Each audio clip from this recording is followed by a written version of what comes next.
Assalamu alaikum dear students, welcome to our YouTube channel CED Engineering Academy. So in today's video lecture series of Mechanics of Solids 1 and Strength of Material book by Singer and Patel 2004 edition, we have exercise problem from chapter number 1 simple stresses. We have problem number 107. Statement says a rod is composed of an aluminum section that is rigidly attached between steel and bronze section as shown in figure. So we have an aluminum section that is rigidly attached between the steel and the bronze section. And similarly, axial loads are applied at the positions indicated. If air force P is equal to 3000 pound and the cross section area of the rod is 0.5 inch square, so its cross section area is same throughout the length. So area for all the material will be the same. Determine the stresses.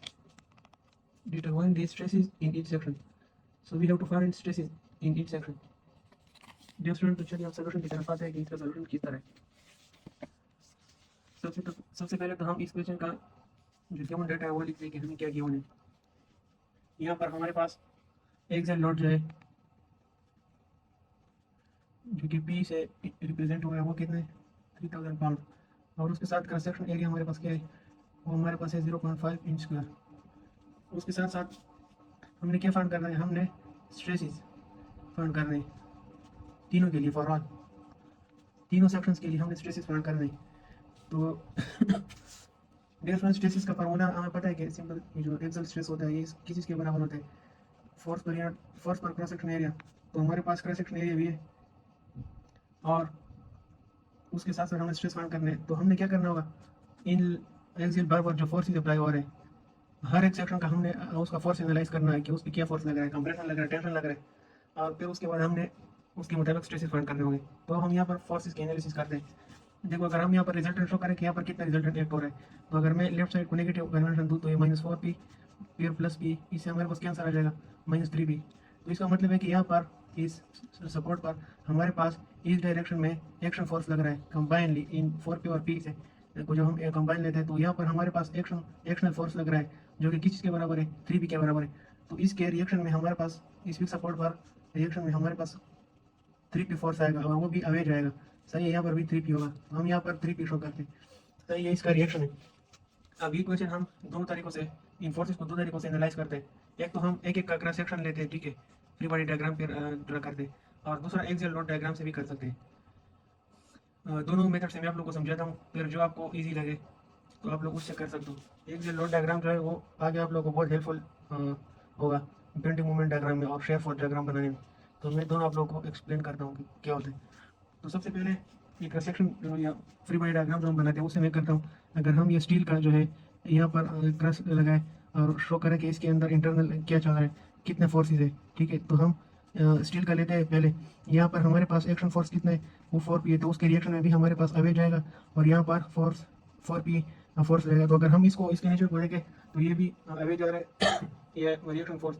इसका मतलब है कि the steel is under, the steel section is under tension, यहाँ पर tension force लग रहा है। सही है, और उसके बाद अगर हम ये एल्यूमिनियम जो है इस पे यहाँ पर क्रॉस सेक्शन ड्रा करें तो इसके साथ ये स्टील भी आएगा और फिर यहाँ पर एल्यूमिनियम आ जाएगा।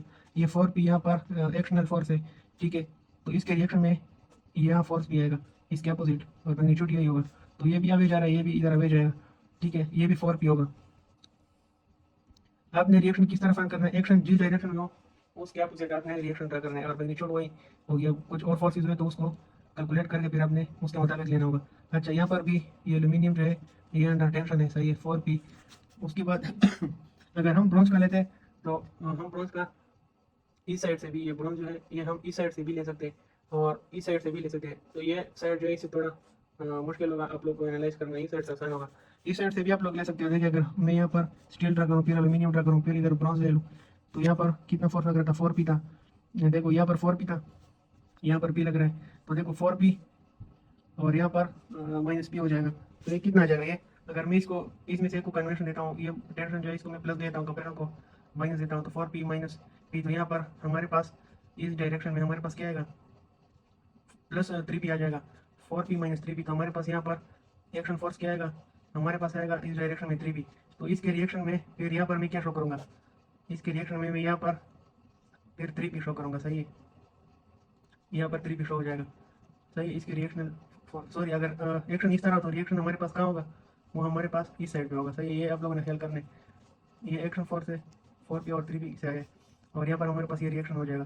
तो लेंथ जो जिस साइड से ज़्यादा वो साइड से एनालाइज करना मुश्किल होता है। अगर हम डायरेक्टली यहाँ से कर ले तो देखो यहाँ पर हमें पता था, यहाँ पर रिजल्टेंट इस साइड पे कितना लग रहा था, इसका रिजल्टेंट फोर्स जो था वो 3p था, तो यहाँ पर भी 3p होगा, सही है। इस साइड से एनालाइज करना आसानी। देखो यहाँ पर जो क्रॉस सेक्शन था, यहाँ पर भी इससे फोर्स अवे जा रहा है, इसका मतलब है कि ये अंडर टेंशन है। और अगर हम दूसरे साइड से देखें ब्रॉन्ज का सेक्शन, तो इससे भी फोर्स अवे जा रहा है, तो इसका मतलब है कि ये अंडर टेंशन है।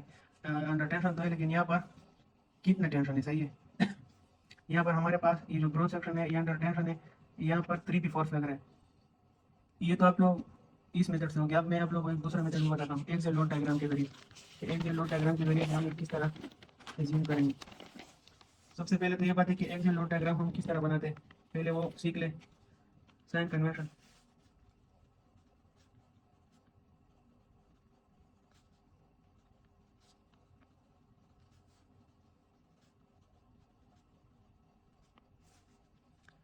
देखो अगर हमारे पास यहाँ पर इस तरह एक सेक्शन हो और उस पर इस साइड से फोर्सेस लग रहे हैं अवे, तो वो हमारे पास अंडर टेंशन होगा,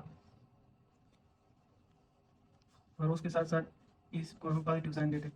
और इसको हम किस तरह ड्रा करेंगे, ये इस तरह सीधा, और ये इस तरह, तो ये इस तरह सीधा जाएगा और ये इस तरह जाएगा। और अगर मैं यहाँ पर कंप्रेशन शो करूँ तो वो हमारे पास टुवर्ड्स आएगा फोर्सेस, और यहाँ पर हम किस तरह शो करेंगे, इस तरह शो करेंगे। तो एक्सियल लोड डायग्राम बनाने में अगर हम लेफ्ट टू राइट जाए, फ्रॉम लेफ्ट टू राइट, तो हमने क्या करना होगा, अगर इस तरह फोर्स हो तो वो हमने पॉजिटिव लेना होगा, सही है। और अगर इस तरह हो तो वो हम नेगेटिव लेंगे। और अगर हम राइट से लेफ्ट की तरफ जाए तो हम ये वाला फोर्स नेगेटिव लेंगे और इस तरह पॉजिटिव लेंगे। तो इसमें से आप लोग एक कंसिडर कर लो, मैं ये वाला लेता हूँ कि लेफ्ट टू राइट जाता हूँ। तो मैं यहाँ पर वो डायग्राम बताता हूँ, एक लोड डायग्राम। ये हमारे पास स्टील का सेक्शन हो गया, ये हमारे पास एल्यूमिनियम का सेक्शन हो गया, ये हमारे पास ब्रॉन्ज हो गया। यहाँ पर हमारे पास फोर्स कितना था, 4p, और ये जंक्शन पर p था। तो अगर ये लाइन्स हम एक्सटेंड कर ले इस तरह, और इसमें ऐसे लोड डायग्राम बनाने आपने क्या करना होगा, यहाँ पर एक बेस लाइन अपने लिए बना ले, ये सारा बेस लाइन बना ले। और यहाँ पर कन्वर्शन अपने लिए कि मैं लेफ्ट से राइट जा रहा हूँ, तो मैं यहाँ से स्टार्ट करूँगा। अगर टेंशन होगा तो उसको मैं पॉजिटिव शो करूँगा, सही है। और ऊपर और नीचे में क्या शो करूँगा, बेस लाइन के नीचे वो कंप्रेशन शो करूँगा, सही है। और वो नेगेटिव वैल्यू होगी उसकी। तो देखो डियर स्टूडेंट, ये फोर्स कौन से डायरेक्शन में जा रहा है, इस डायरेक्शन में आ रहा है। तो यहाँ पर ये क्या कंसिडर होगा, पॉजिटिव। और ये कितना 4 है, तो इसका मतलब है कि मैंने इस बेस लाइन के ऊपर 4 डिजिट्स ऊपर जाना होगा, 1 2 3 4। तो मैं इस तरह जाऊँगा, इस जीरो से यहाँ तक चला जाऊँगा। और देखो through out the steel section ये फोर्स सेम है, तो यहाँ पर ये फोर्स इस तरह आएगा, सही है। हम लोग जब फोर्स से बनाओगे तो ये स्ट्रेट लाइन आएगा। अब इस लाइन पे फिर रुक जाओ आप, यहाँ पर देखो कि जंक्शन पर कोई फोर्स लग रहा है कि नहीं लग रहा है। अगर फोर्स लग रहा हो तो उसके डायरेक्शन को आपने देखना होगा, अगर पॉजिटिव हो तो इसके साथ ऐड करना है, और अगर नेगेटिव हो तो इसे सब्ट्रैक्ट करना है। अब यहाँ पर कुछ भी नहीं है, तो इस एल्यूमिनियम के डायग्राम में भी हम ये फोर्स सेम रखेंगे, क्योंकि यहाँ पर भी यही फोर्स है। अब देखो यहाँ पर इस डायरेक्शन में एक फोर्स लग रहा है इस जंक्शन के, यहाँ इसका डायरेक्शन ये वाला है राइट की तरफ, तो इसको हम नेगेटिव कंसिडर करेंगे। यहाँ पर 4p था, यहाँ पर भी 4p है, तो 4p माइनस p, यहाँ पर क्या हो जाएगा, ये नीचे आ जाएगा, ठीक है, 3p में आ जाएगा, यहाँ पर 3p आ जाएगा, क्योंकि इसका साइन नेगेटिव है। तो 4p से ये p कट जाएगा, ये 3p आ जाएगा, और ये 3p पे इस ब्रॉन्ज के थ्रू आउट द सेक्शन यही फोर्स होता है। अब जब हम यहाँ पर पहुँचते हैं, ठीक है, तो यहाँ पर हमारे पास रिएक्शन वो रिजल्टेंट भी होता है। वो रिजल्टेंट कौन सा डायरेक्शन में था हमारे पास, वो रिजल्टेंट हमारे पास इस डायरेक्शन में था, सही है, 3p। यहाँ पर मैंने आप लोगों को शो किया था, इस डायग्राम में तो मैंने रिजल्टेंट में बनाना है ये, ठीक है। यहाँ पर मैंने आप लोगों को बताया था। तो यहाँ पर रिजल्टेंट आ जाएगा, इस जंक्शन पर जब हम आ जाएंगे, यहाँ पर ये देखो 3p इस तरफ फोर्स लग रहा है, तो इस तरफ का कन्वेंशन साइन क्या है, नेगेटिव, राइट की तरफ ये देखो नेगेटिव है। तो इस 3p से मैं यहाँ पर 3p माइनस 3p, तो ये वापस कहाँ आ जाएगा, वापस जीरो पे आ जाएगा। तो अब ये देखो ये हमारा ये लोड डायग्राम बन गया। ये एरिया एल्यूमिनियम का है, ये एरिया स्टील का है, ये एल्यूमिनियम का है, और ये वाला ब्रॉन्ज का है। दोनों बेस लाइन से ऊपर है, देखो ये बेस लाइन से ऊपर है, ऊपर मैंने टेंशन रखा है, तो इसका मतलब ये है कि ये एरिया भी पॉजिटिव है, ये पॉजिटिव, ये पॉजिटिव। इसका मतलब ये है कि यहाँ पर भी मालूम है स्टील भी अंडर टेंशन है, एल्यूमिनियम भी अंडर टेंशन है, ब्रॉन्ज भी अंडर टेंशन है, और यहाँ पर फोर्स 4 पी है, ये भी 4 पी है, यहाँ पर फोर्स कितना है, ये 3 पी है। देखो यहाँ से हमारे पास डायरेक्ट पता चल गया, जिसको ये मेथड आसान लगे वो ये इस्तेमाल करे, ये आगे काम आएगा, बहुत जरूर इंपॉर्टेंट मेथड है। और जिसको इंटरसेप्शन की समझ आ गई है, जो हम क्रॉस लेते हैं यहाँ पर, देखो यहाँ पर भी स्टील में 4 पी था, अंडर टेंशन था, ये भी 4 पी अंडर टेंशन, ये 3 पी है, और ये भी अंडर टेंशन है, देखो अंडर टेंशन है ब्रॉन्ज, और यहाँ पर भी वही है 4 P under tension, 4 P aluminium और ब्रॉन्ज भी। तो ये तो बस अगर यहाँ तक आप लोगों ने क्वेश्चन कर लिया तो बस फिर और सॉल्व करना आसान है, ठीक है, सारा काम यहाँ तक था। अब हम उसके बाद फोर्सेस को एनालाइज करना, क्वेश्चन का आसान सोल्यूशन यही है, बाकी स्टेप्स तो हर कोई कर सकता है। अच्छा, तो यहाँ पर हम क्या करेंगे स्टील के लिए हम स्ट्रेस निकालेंगे, सही है, स्टील के लिए स्ट्रेस निकालेंगे। हमारे पास ये फार्मूला था, stress in the steel is equal to force in the steel per unit area. Area चूंकि सबका सेम है तो मैं बस एरिया लिखता हूँ। यहाँ पर हमने क्या फाइंड करना है, स्ट्रेस फाइंड करना है। तो यहाँ पर हमारे पास स्टील में कितना फोर्स है, देखो यहाँ पर मैंने शो किया, ये पिछला कंसेप्ट वाले में ये 4 पी है ना, तो मैं यहाँ पर 4 पी लिखता हूँ। और पी की वैल्यू मेरे पास कितनी है, पी की ये एरिया की वैल्यू 0.5 इंच स्क्वायर है, और पी की वैल्यू हमारे पास कितनी थी, गिवन क्वेश्चन है वो 3000 पाउंड है, गिवन में हमने दिया था पी की वैल्यू 3000 पाउंड। तो इसके साथ फिर हम क्या करते हैं, 4 into 3000 divide by 0.5 inch square. तो इससे हमारे पास स्ट्रेस की वैल्यू आती है, ये हमारे पास बस मैं डायरेक्टली लिखता हूँ, ये 24,000, ये पाउंड पर स्क्वायर इंच हमारे पास क्या था, PSI, और अगर मैं इसको 1000 पे डिवाइड करता हूँ तो ये 24 KSI में तब्दील हो जाएगा। ये स्ट्रेस ऑफ द स्टील है, सही है। अगर हम एल्यूमिनियम के लिए फाइंड करें, एल्यूमिनियम के लिए हम किस तरह फाइंड कर सकते हैं,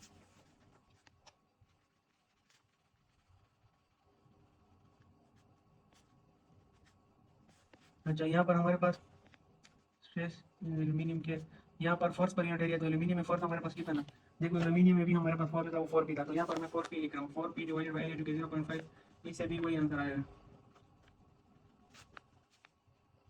24,000 PSI या 24 KSI। और उसके बाद अगर मैं ब्रॉन्ज के लिए करूँ तो हमारे पास ये हो जाएगा, ब्रॉन्ज में कितना फोर्स था, ब्रॉन्ज में हमारे पास 3 पी फोर्स, तो ये मैं 3 पी लिखता हूँ डिवाइडेड बाय 0.5 इंच स्क्वायर, ये हमारे पास क्या हो जाएगा, 3 multiply by 3000 pound divided by 0.5 inch square. तो इससे हमारे पास आंसर आ जाएगा 18,000 PSI, जो कि 1000 पे डिवाइड करने के बाद हमारे पास क्या आंसर आता है, वो हमारे पास आंसर आता है 18 KSI। तो ये था इसका आंसर। स्टील में हमारे पास 24 KSI है, और एल्यूमिनियम में हमारे पास 24 KSI है, और ब्रोंज में हमारे पास स्ट्रेस इंटरनल स्ट्रेस 18 KSI। तो ये हमने फाइंड कर लिया दोनों मेथड से, मैंने बताया एक्सल लोड डायग्राम से और क्रॉस सेक्शन एरिया वाले के जरिए से अपनी बॉडी डायग्राम को हम बनाते हैं। आपको जो भी मेथड इजी लगाओ बस सीखे दोनों, क्योंकि ये एक्सल लोड वाला जो है वो आगे बेंडिंग मूवमेंट और शेप ऑफ डायग्राम में बहुत काम आएगा।